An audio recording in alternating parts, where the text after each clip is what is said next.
Google இன்னைக்கு புது update roll out பண்ணியிருக்காங்க பிக்சல் 10 சீரிஸ்க்கு. ஸோ இதில் வந்து குவிக் ஷேர்லேருந்து டேரெக்டாக apple airdrop devices, iPhone, iPad, Mac OS எதுக்கு வேணால் வந்து டேரெக்டாக வந்து குவிக் ஷேர்லேருந்து ஃபைல் டேட்டா எது வேணால் வந்து ஷேர் பண்ணிக்கலாம். ஸோ இது எப்படி ஒர்க் ஆகுதுன்னு பார்ப்போமா? ஃபஸ்ட்டு சாஃப்ட்வேர் அப்டேட் போயிட்டு லேட்டஸ்ட் அப்டேட் இன்ஸ்டால் ஆயிருக்கா அப்படின்னு செக் பண்ணிக்கோங்க. கூகுள் ப்ளே சிஸ்டம் அப்டேட் அதுவும் வந்து செக் பண்ணிக்கோங்க. ஸோ இதில் தான் வந்து குவிக் ஷேர் எக்ஸ்டென்ஷன் அப்படின்னு ஒரு ஆப் வந்து இன்ஸ்டால் ஆகும். ஸோ இது இருந்தால் தான் வந்து இந்த ஃபீச்சர் ஒர்க் ஆகும். ஆப்ஸ்குள்ளே போயிட்டு ஷோ சிஸ்டம் ஆப்ஸில் இந்த குவிக் ஷேர் எக்ஸ்டென்ஷன் இருக்கா அப்படின்னு செக் பண்ணிக்கோங்க.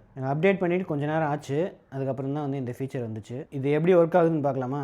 Share quick share. ஸோ இதில் வந்து இன்னும் ஐஃபோன் காட்டல, ஏன்னா வந்து இங்கே ஏர் ட்ராப்பில் எவ்ரி ஒன் ஃபார் 10 minutes அப்படின்ற இதை வந்து எனேபிள் பண்ணும்.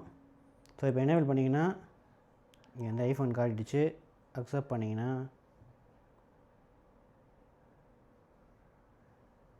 அதுதான் வந்துருச்சு. ஸோ இதே மாதிரி இதில் இருக்கிறதையும் வந்து ஏர் ட்ராப் வழியாக சென்ட் பண்ண முடியும். ஏர் ட்ராப். ஸோ இதில் அதே மாதிரி குவிக் ஷேரில் ஹூ கேன் ஷேர் வித் யூவில் எவ்ரி ஒன் ஃபார் 10 minutes கொடுத்துட்டிங்கன்னா